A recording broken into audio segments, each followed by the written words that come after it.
Assalamualaikum. This is lecture 26 of data security and encryption, and in this lecture I am going to discuss about key management and key distribution algorithms and techniques. So here are the lecture contents, and first of all there will be several schemes about the symmetric key distribution using the symmetric encryption. And after that we will focus on symmetric key distribution using asymmetric encryption, and there will be several schemes of that technique as well. And after that there will be some concepts about the distribution of public keys. There will be four concepts such as public announcement of the public keys, public available directory, public key authority, and public key certificates. One of the famous certificate is X.509 Certificate, and there are several versions of certificate which will be discussed in this lecture. And finally, I will discuss about public key infrastructure and its management functions and protocols. The topics of the cryptographic key management and cryptographic key distribution are very complex.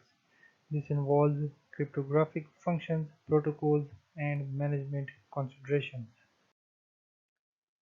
Key distribution technique is a term that refers to the means of delivering a key to the two parties who wish to exchange data without allowing any other party to see the key.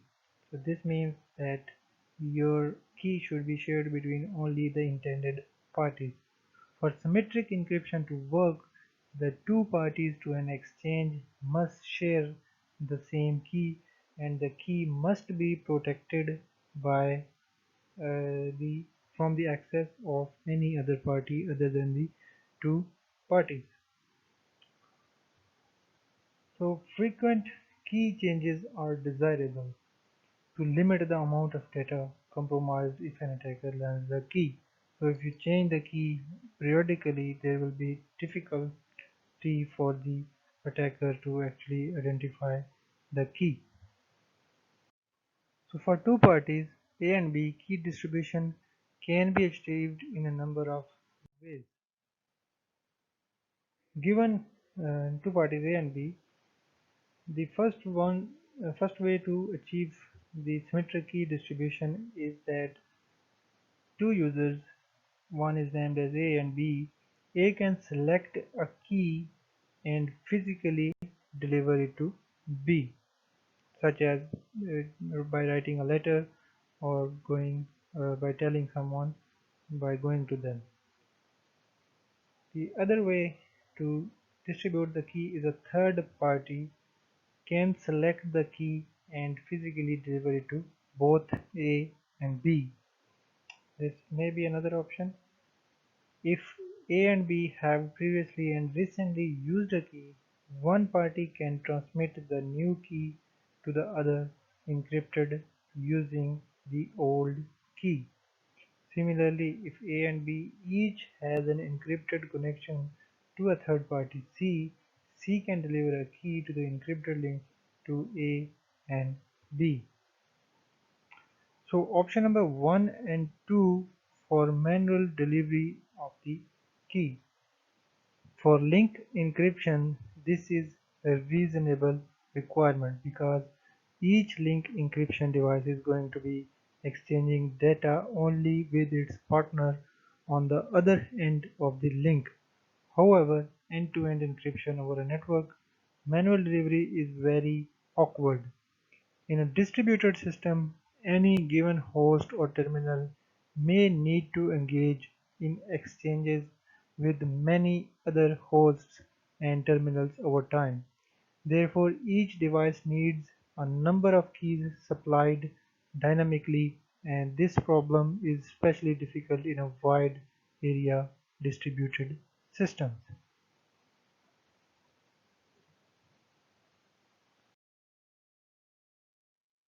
So the scale of the problem depends on the number of communication pairs that must be supported. So if end-to-end encryption is done at a network over an IP level, then a key is needed for each pair of the host over the network that wish to communicate. Therefore, if there are n number of hosts, the number of keys required is n into n minus 1 over 2. So if encryption is done at the application level, then key is needed for every pair of users or processes that require communication. Therefore, a network may have hundreds of hosts but thousands of users and processes. This figure shows the magnitude of the key distribution task from end-to-end encryption. A network using node-level encryption with 1,000 nodes would considerably need to distribute as many as 500,000 keys.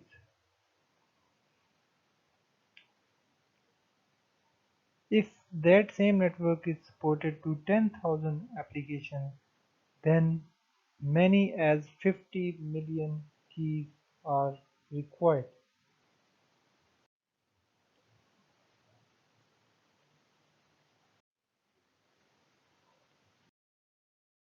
Therefore, for end-to-end encryption, some variation in option number 4 discussed in the previous two slides has been widely adopted. So in this scheme, a key distribution center is responsible for distributing a key to the pair of users, hosts, processes, and applications. Each user must share a unique key with the key distribution center for the purposes of key distribution. The use of the key distribution center is based on the use of hierarchy of the keys. So at a minimum, two levels of the keys are used as described in this figure. The first one is the session keys and the second one is the master keys.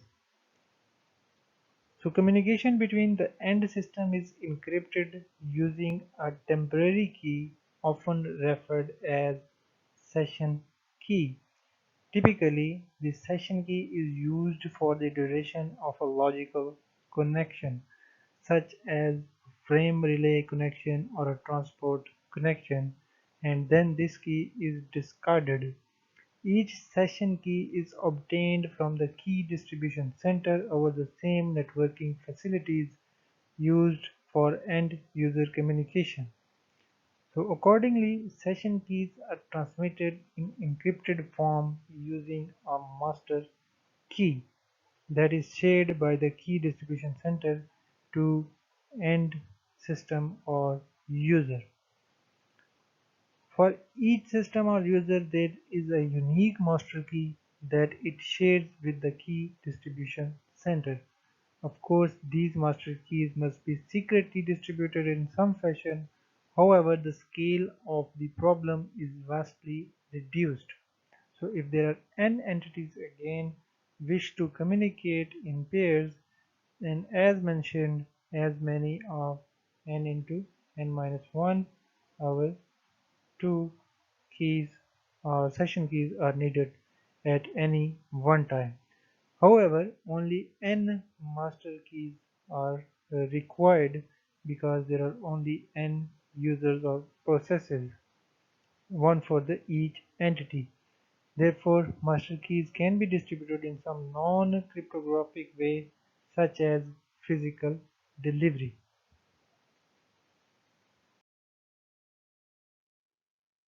So the key distribution concepts can be deployed in a number of ways.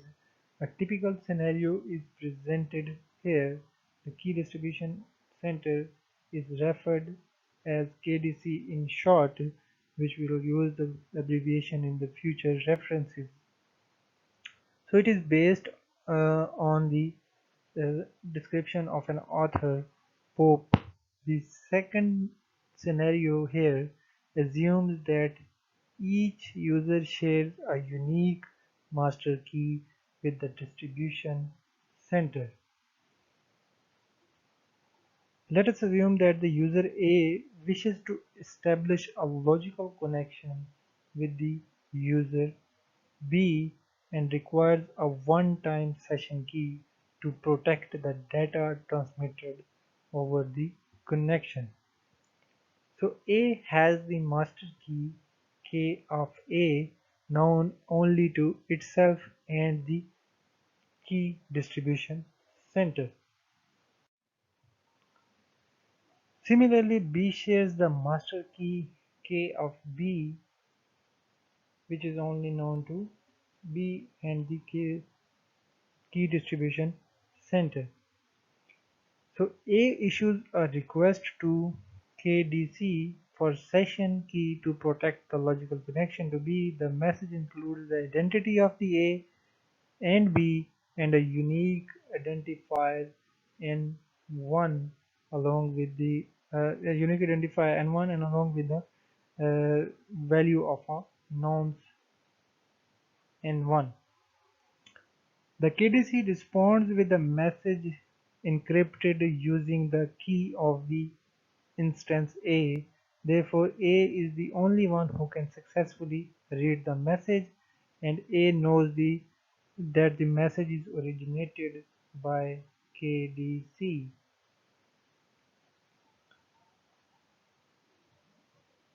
So KDC, when sends the message to the A, the message includes two items: one-time session key referred as KS and original request message. The KDC also sends the information to the B, which is the one-time session key KS and an identifier for the user A. Now A stores the session key for the use of upcoming sessions and forwards it to the B. The information that originated at the KDC for the B. Using the newly minted session keys for encryption B sends a nonce to A using the value N2 and the key KS. Also using the key KS, A responds with the function of nonce2, where F is a function that performs some transformation on the nonce2, adding, for example, adding 1 for each transmission and continuing the transmission for further transmission. So it is not necessary to limit the key distribution function to a single key distribution center. Indeed, for very large networks, it may be not practical to do so. As an alternative, a hierarchy of the key distribution centers can be established. For example, for communication among entities within the same local domain, the local key distribution center is responsible for key distribution. So if two entities in different domains desire the shared key, then the corresponding local key distribution center can communicate through a global key distribution center. The hierarchical concept can be extended to 3 or more layers. Schemes that minimize the effort involved in the master key distribution, because most master keys are those shared by the local key distribution center with the local entities. Therefore, it limits the range of the faculty of subverted key distribution center to its local area. So the more frequently session keys are exchanged, the more secure they are, because the opponent has the less ciphertext to work with the any given session key. On the other hand, the distribution of the session keys delay the start of any exchange and places a burden on the network capacity. A security manager must try to balance these competing considerations in determining the lifetime of a particular session key. So for connection-oriented protocols, one choice is to use the same session key for the length of the time that the connection is open, using a new session key for each new session.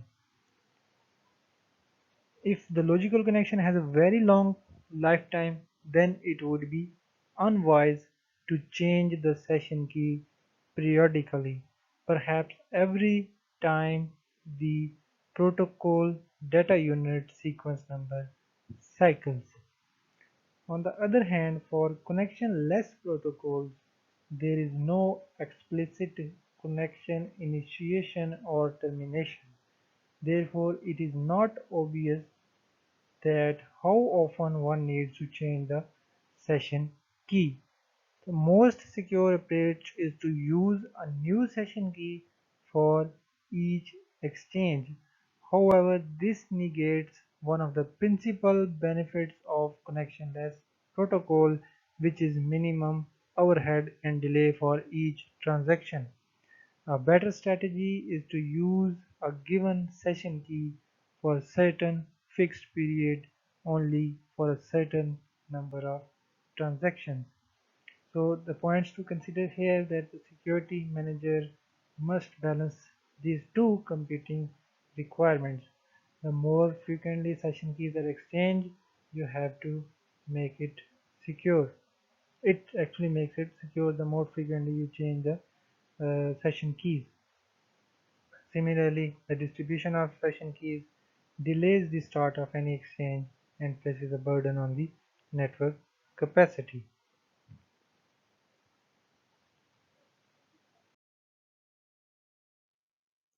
The approach suggested in this figure has many variations as it is an automated key distribution for connection-oriented protocols. The theme here is a useful for providing end-to-end encryption to a network or transport level in a way that is transparent to end user. The approach assumes that the communication makes use of a connection-oriented end-to-end protocol such as a TCP/IP protocol. The noteworthy element of this approach is the session security module, which is which may consist of functionality at one protocol layer that performs end-to-end encryption and obtains the session key on the behalf of host or the terminal. So as you can see, the connection follows in this protocol that the application sends data to the security server, security service, which is managed by the key distribution center and which sends the keys and transmits the communication using those keys. So these steps involved in establishing a connection is shown here. When one host wishes to set up the connection with another, it transmits a connection request packet, and the rest of mechanism is shown with the path from 2, 3, 4. The automated key distribution approach provides the flexibility and dynamic characteristics needed to allow number of terminal users to access number of hosts and for the hosts to exchange the data with each other.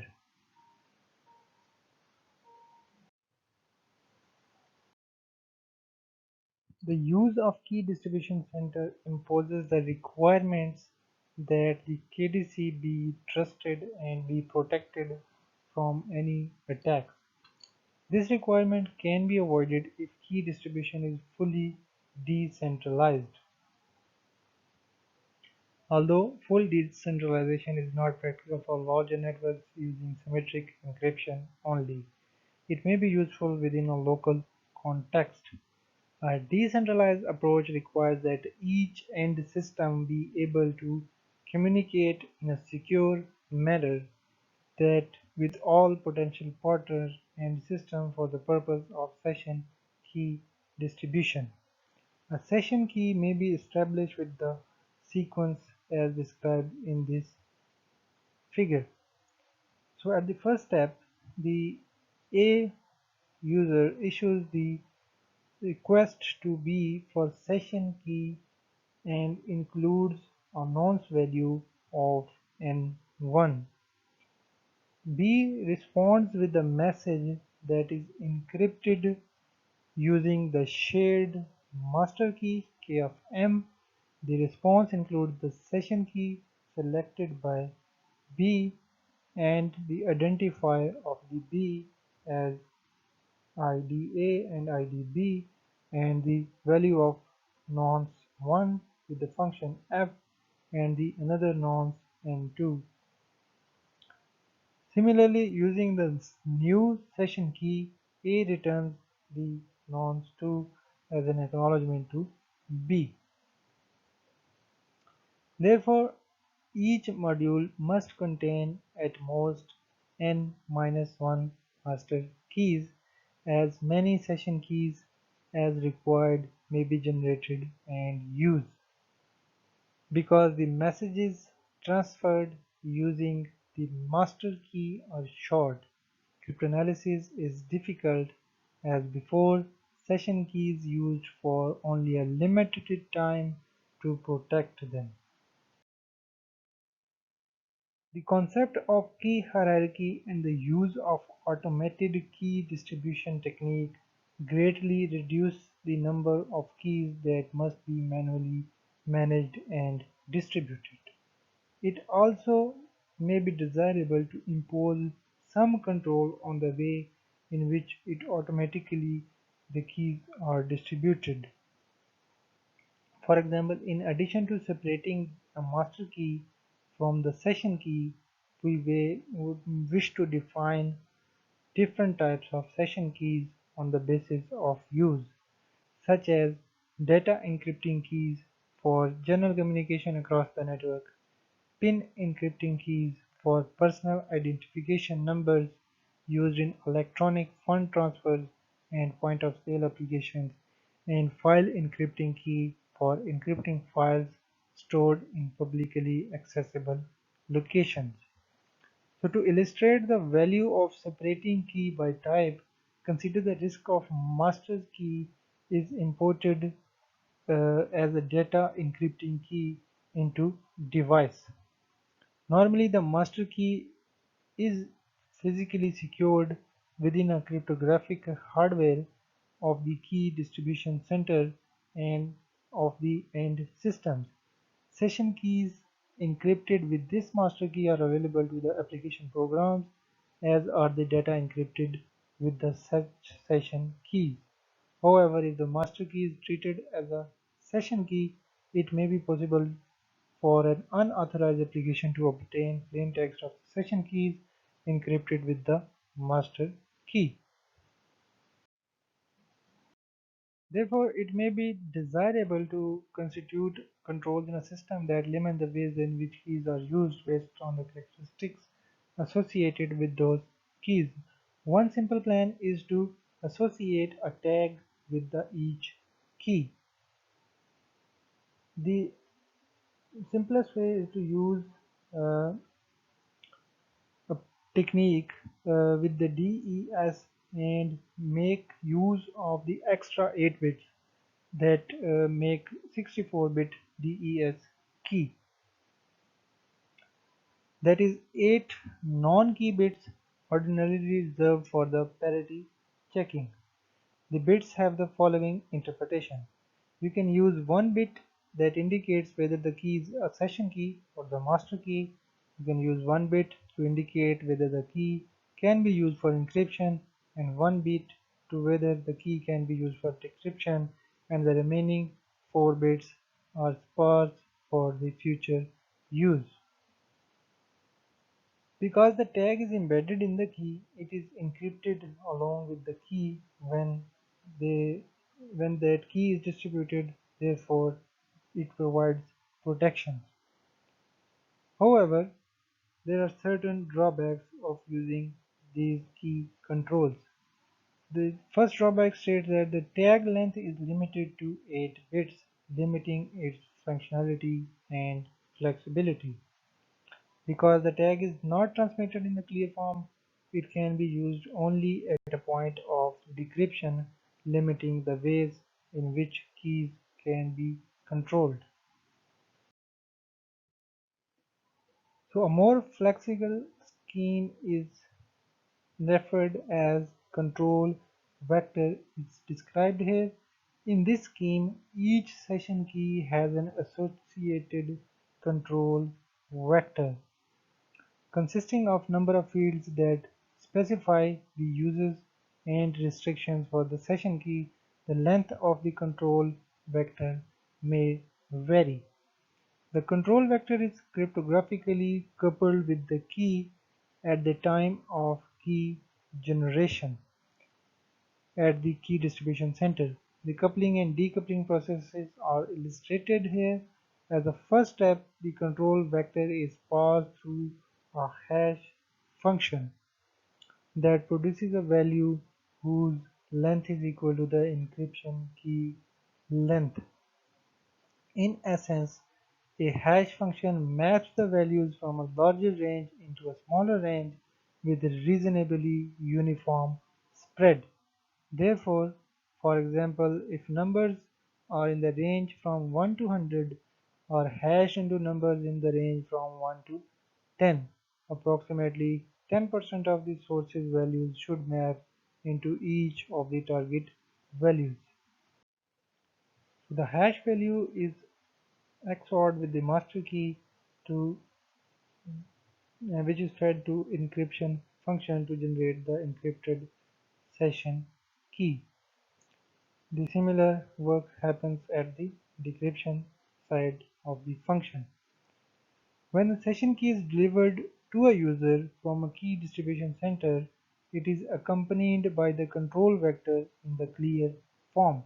The session key can be recovered only using both the master key and the user's share with the KDC and the control vector. Therefore, the linkages between the session key and the control vector is maintained. The use of control vector has two advantages over the previous scheme which uses the 8-bit tag. First, there is no restriction on the length of the control vector, which enables complex controls to be imposed on the key used. Secondly, the control vector is available in the clear form of all stages of operations. Therefore, control key use can be exercised in multiple locations. Because of the inefficiency of public key crypto system, they are almost never used for the direct encryption of sizable blocks of data, but these are limited to a relatively small blocks. One of the most important uses of public key crypto system is to encrypt secret key for distribution. So an extremely simple scheme was put forward by Merkle as illustrated in this figure. This scheme is referred as a simple secret key distribution, and in this if a user A wishes to communicate with the user B, the procedure is illustrated here. At the first step, the user A generates a public-private key pair PUPR and transmits a message to B consisting of the public key and the identifier of the A. In the second step, the B generates a secret key K of S and transmits it to A, which is encrypted with the A's public key. Now A computes the decryption to recover the secret key because only A can decrypt the message. And finally A discards the public and the private key and B discards the public key. Now A and B can securely communicate using the conventional encryption and the session key KS. At the completion of the exchange, both A and B discard the session key Despite its simplicity, this is an attractive protocol. No keys exist before and start of the communication, and none exist after the completion of the communication. Therefore, the risk of compromise of the keys is minimum, and at the same time the communication is secure from the errors or attacks on the communication channel. So this diagram shows an insecure protocol against an attacker who can intercept messages and then either relay the intercepted messages or change the messages. Such an attack is known as man-in-the-middle attack, which has been discussed in quite a few times in the previous lectures. So in this case, if an attacker D dot has a control of intervening communication channel, then the D can compromise the communication without being detected. Therefore, the simple protocol is only useful in an environment where only threat is the listening to the network, not changing the data.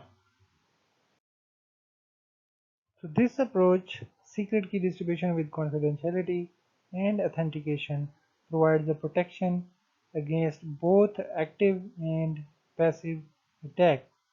It is assumed that the A and B exchange the public keys. So if A uses B's public key to encrypt the message B containing an identifier of the initiator A, ID A, and a nonce value N1 using the B's public key. B sends a message to A encrypted with the public key of A with the nonce value N1 and a newly generated nonce value N2. On the return, A returns N2 encrypted using B's public key to assure B that correspondent is A. Now A selects the secret key and sends it to B. Encryption of this message with the B's public key ensures that the B can read it. Therefore, B computes the decryption and recovers the secret key. The result is that this scheme ensures both confidentiality and authentication in the exchange of secret key. So yet another way to use the public key encryption is to distribute the secret key is a hybrid approach which is used in the IBM mainframes. It retains the use of a key distribution center and that shares a secret master key with each user and distributes the secret session key encrypted with the master key. A public key scheme is used to distribute the master key. However, to rationalize this scheme, there are two considerations. The first one is the performance consideration and the second one is the backward compatibility. So for the performance, there are many applications, especially transaction-oriented applications in which session keys change frequently. Distribution of session keys by public key encryption could degrade the overall system performance because of the relatively high computational load of public key encryption and decryption. With a three-level hierarchy, public key encryption is used only occasionally to update the master key between the user and the key distribution center. The hybrid scheme is easily overlaid on an existing KDC scheme with the minimal disruption or the software changes. The addition of the public key layer provides a secure, efficient means of distributing master keys. This is an advantage in the configuration in which single KDC serves as a widely distributed set of users. Several techniques have been proposed for the distribution of public keys, and virtually all these proposals can be grouped into following four schemes. The first one is the public announcement, the second one is the publicly available directory, public key certificates, and public key authority, which will be discussed. All of these will be discussed briefly. So first of all is the public announcement of the public key. The main point in the public key encryption is that the public key is public. Therefore, if there is some broadly accepted public key algorithm such as RSA, any participant can send his or her public key to any other participant, or it can broadcast the key to the community at the large, as described in this slide. For example, because of the growing popularity of the pretty good privacy, which makes use of the RSA, many PGP users have adopted the practice of appending their public key to the messages that they send to public forums such as newsgroups and internet mailing lists. Although this approach is convenient, it has major weakness. Anyone can forge such a public announcement, that is, some user could pretend to be user A and send a public key to another participant or broadcast such as public key. Until such a time a user A discovers the forgery and alerts other participants, the forger is able to read all encrypted messages intended for A and can use the forged key for the authentication. The next technique is the public key publication. A greater degree of the security can be achieved by maintaining a publicly available dynamic library or directory of the public keys. Maintenance and distribution of the public key directory would have to be the responsibility of some trusted entity or organization. So in this scheme, the authority maintains a directory with the name and the public key value for each participant. Each participant registers with the public key with the directory authority. Registration would have to be in person or by some form of secure authentication. A participant may replace the existing key with a new one at any time, either because of a desire to replace a public key or it has already been used for a large amount of data, or because the corresponding private key has been compromised in some way. Participant could also access the directory electronically. For this purpose, secure, authenticated communication for the authority to the participant is mandatory. This scheme is clearly more secure than individual public announcement, but it still has problems. So if an attacker succeeds in obtaining or computing the private key of the directory authority, the adversary could authoritatively pass out public keys and subsequently impersonate any participant and listen to the communication sent to any participant. So another way to achieve the same end is for the adversary to tamper with the records kept by the authority. The next is the public key authority. Stronger security for public key distribution can be achieved by providing tighter control over the distribution of public key. A typical scenario is illustrated in this slide. As before, the scenario assumes that the central authority maintains a dynamic directory of public keys of all participants. In addition, each participant reliably knows a public key for the authority, so with the authority knowing corresponding private key. So in this case, the user A sends a time-stamped message to the public key authority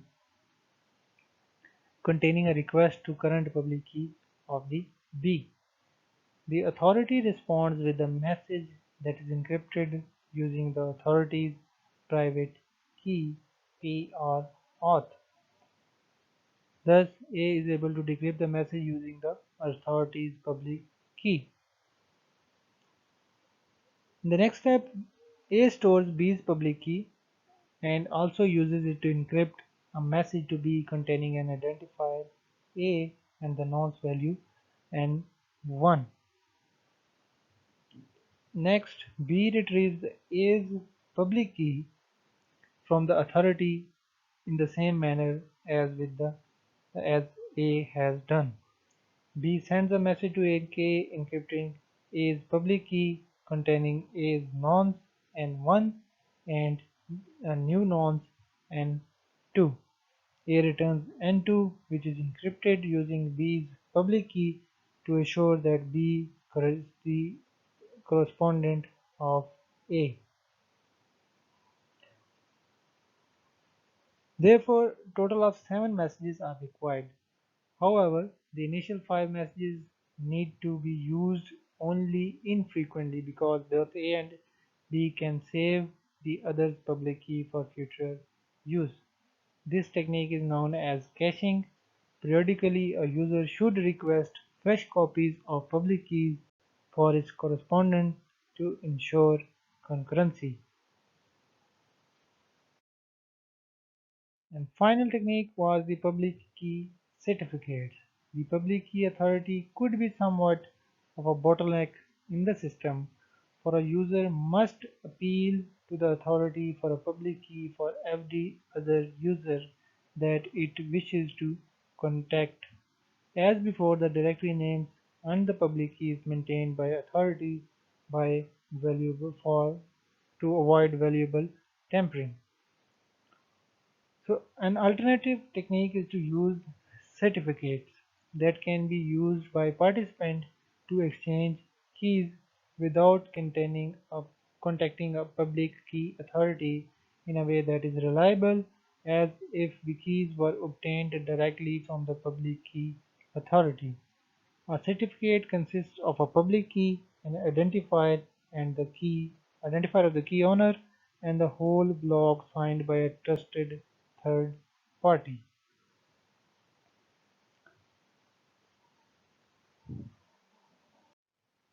Typically, the third party is a certificate authority such as a government agency or a financial institution that is trusted by the user community. A user can present his or her public key to the authority in a secure manner and obtain a certificate. The user can then publish the certificate. Anyone needing the user's public key can obtain the certificate and verify it that is valid by the way attached trusted signature.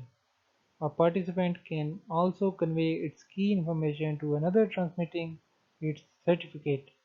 Other participants can verify the certificate was created by the authority. So in this communication, any participant can read a certificate to determine the name of the public key of the certificate owner. Any participant can verify the certificate originated from a certificate authority that is not fake. Only certificate authority can create and update certificates, and any participant can verify the time and the validity of the certificate.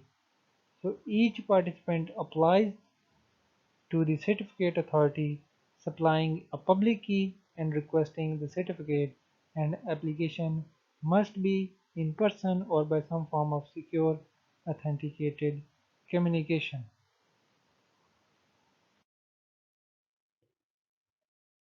So one of the famous certificate is X509 and ITU recommends X.509. And it is a part of X500 series of recommendations that define a directory service. The directory is in fact a server or distributed set of servers that maintain a database of information about users. The information includes a mapping from the username to the network address as well as the other attributes and information about the users. The X.509 defines a framework for the provision of authentication services by the X.500 directory to its user, and it was initially issued in 1988 with the latest version was released in 2012 based on the use of the public key cryptography and digital signature, and it does not dictate the use of specific algorithm, but it recommends the use of RSA, and it does not dictate the specific hash algorithm. So each certificate contains the public key of the user and it is signed with the private key of a trusted certification authority.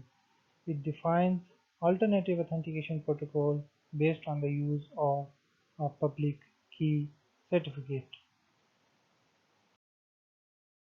So this figure illustrates the overall X509 scheme for the generation of a public key certificate. The certificate for Bob's public key include unique identifying information for Bob, Bob's public key, and identifying information about the CA. The CA is referred as Certificate Authority. This information is then signed by computing a hash value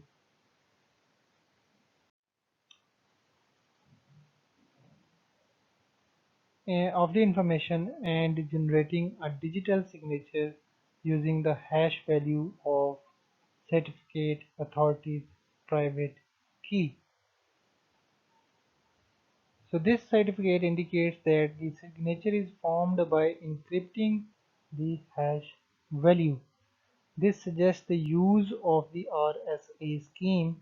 However, the current version of this certificate does not dictate the specific digital signature algorithm.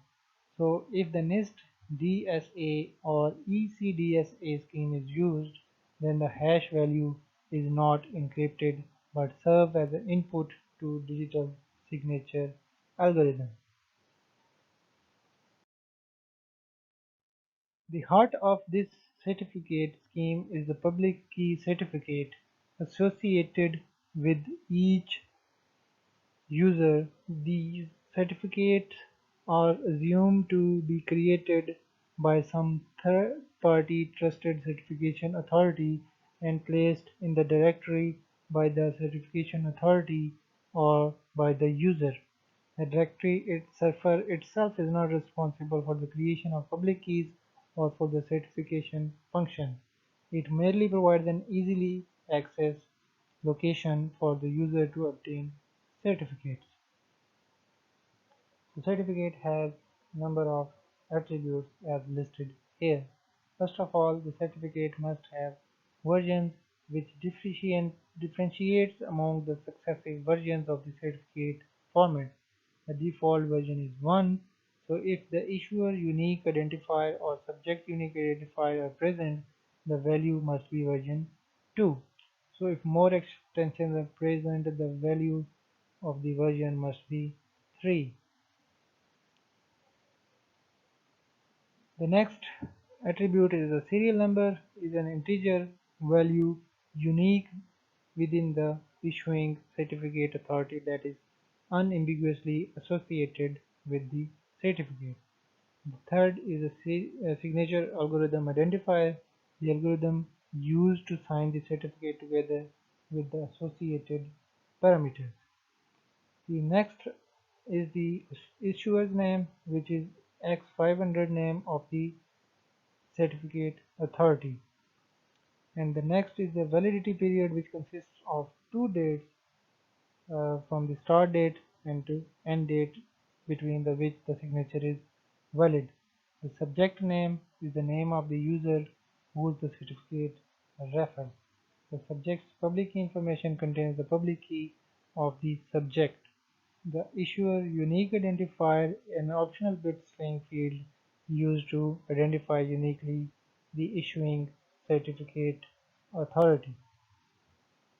The subject unique identifier again is optional, is used to identify uniquely the subject in the event of X.509 has been reused.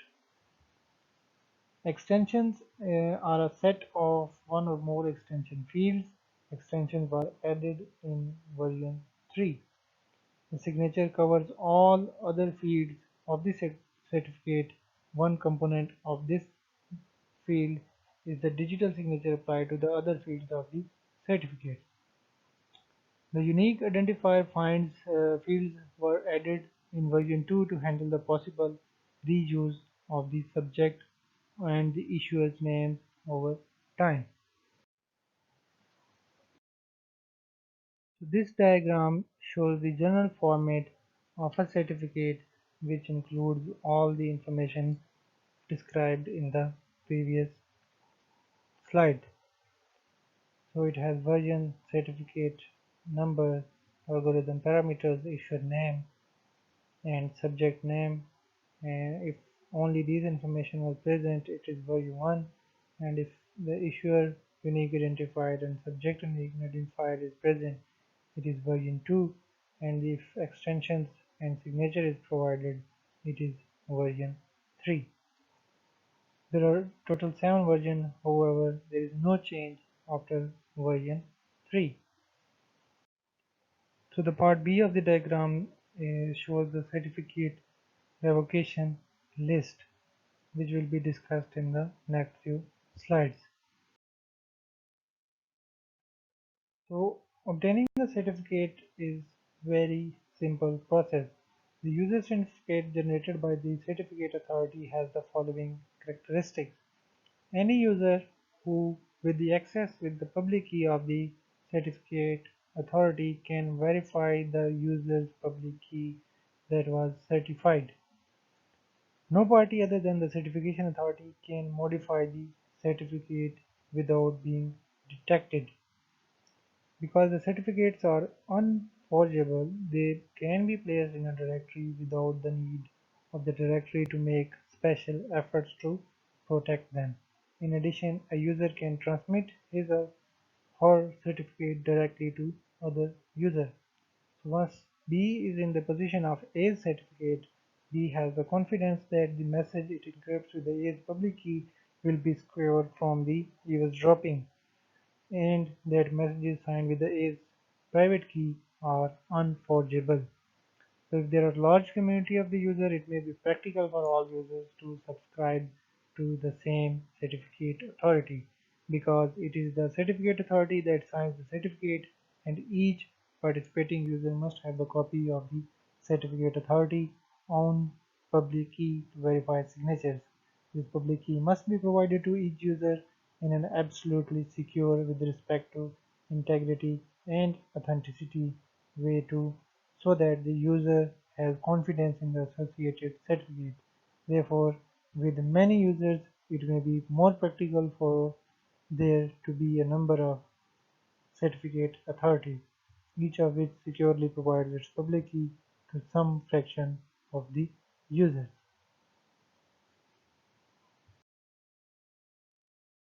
So this figure is X509 example of hierarchy of X509 certificate. These connected circles indicate the hierarchical relationship among the certificate authority. The associated boxes indicate the certificates maintained in the directory for each certified certification authority entry. The directory entry for each certification authority includes two types of certificates: forward certificates and reverse certificates.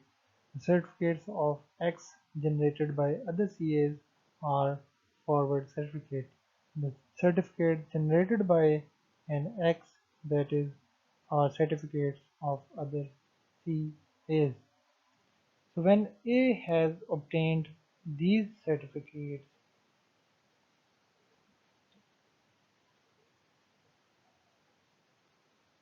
It can unwrap the certification path in sequence to recover a trusted copy of B's public key. Using the public key, A can send the encrypted message to B. So each certificate includes a period of validity, much often like a credit card. So typically a new certificate is issued just before the expiration of the old one. It may be desirable on occasion to revoke a certificate before it expires for one of the following reasons. The first reason may be the user's private key is assumed to be compromised, or the PIN number is lost, or the code is lost. Then the second requirement may be the user has no longer is certified by the certification authority. The reason for this include that the subject name has changed, or the certificate is superseded, or the certificate was not issued in conformance with the policies. The third requirement may be the CA certificate is assumed to be compromised. So each CA must maintain a list consisting of all revoked but not expired certificates issued by the certificate authority. These lists should be posted on the directory and is signed by the issuer and includes the issuer's name and the date of list was created.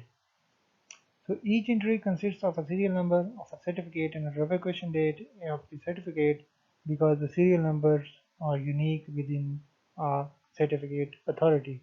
The serial number is sufficient to identify the certificate. So when the user receives the certificate in a message, the user must determine whether the certificate has been revoked. The user could check the directory each time certificate is received to avoid the delays and possible costs associated with the directory searches. It is likely that the user would maintain a local cache of the certificates and the list of the revoked certificates.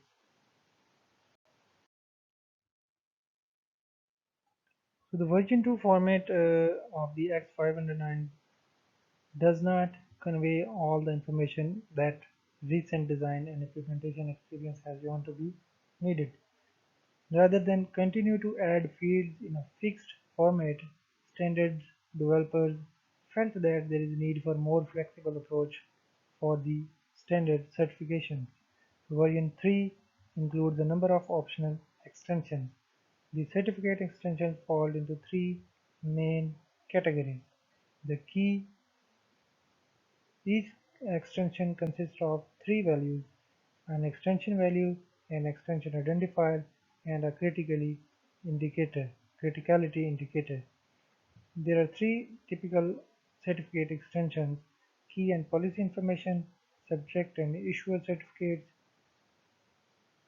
certification path constraints.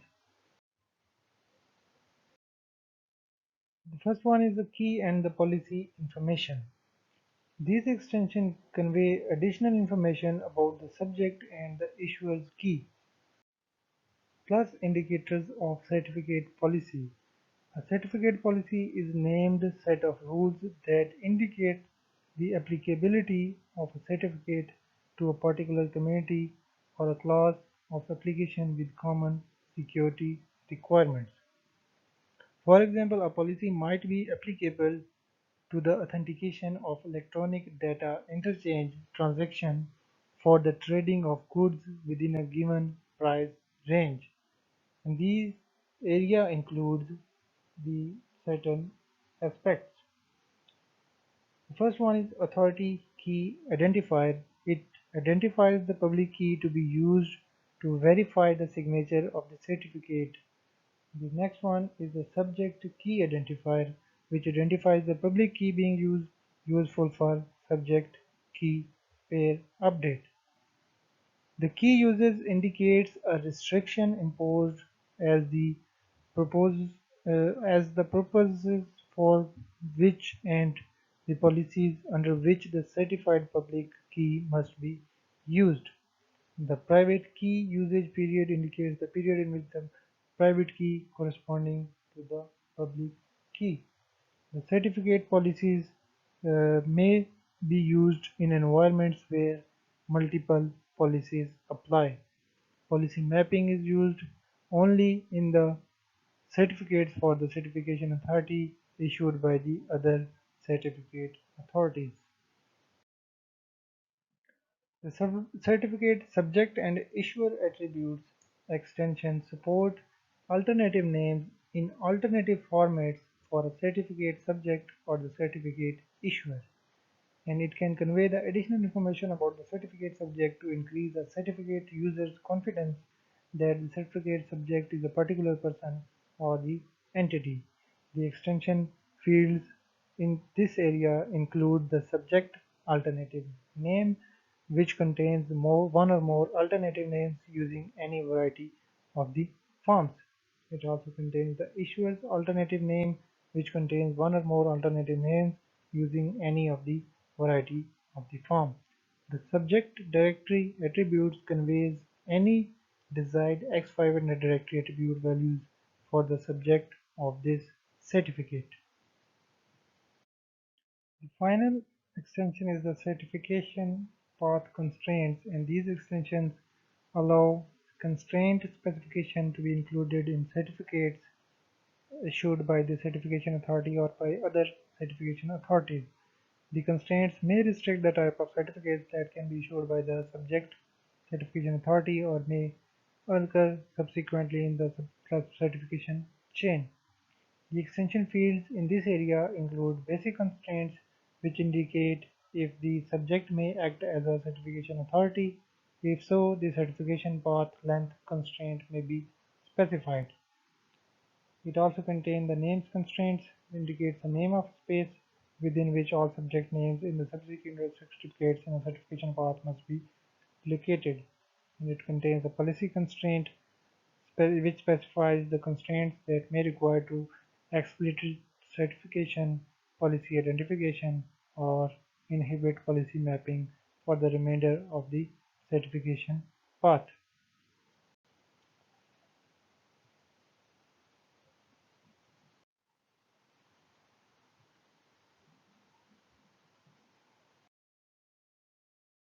So the RFC 4949 Internet Security Glossary defines public key infrastructure as a set of hardware, software, people, policies, and procedures needed to create, manage, store, distribute, and revoke digital certificates based on asymmetric cryptography.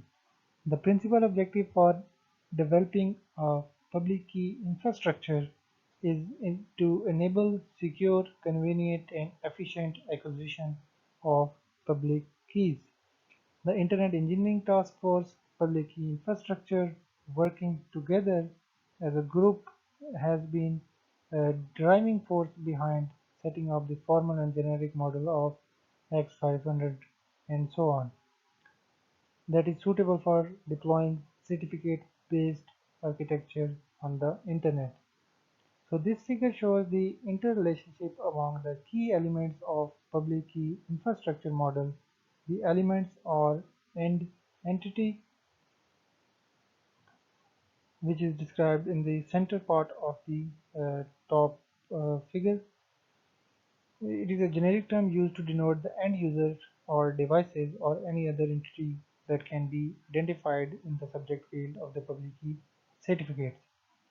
The other important term is the certification authority (CA), the issuer of the certificates, and the third entity is the registration authority (RA), the, which is an optional component that can assume a number of administrative functions from the CA.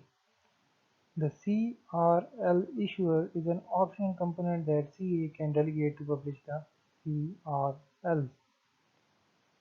The repository is a generic term used to denote any method for storing certificates so that they can be retrieved by an entity.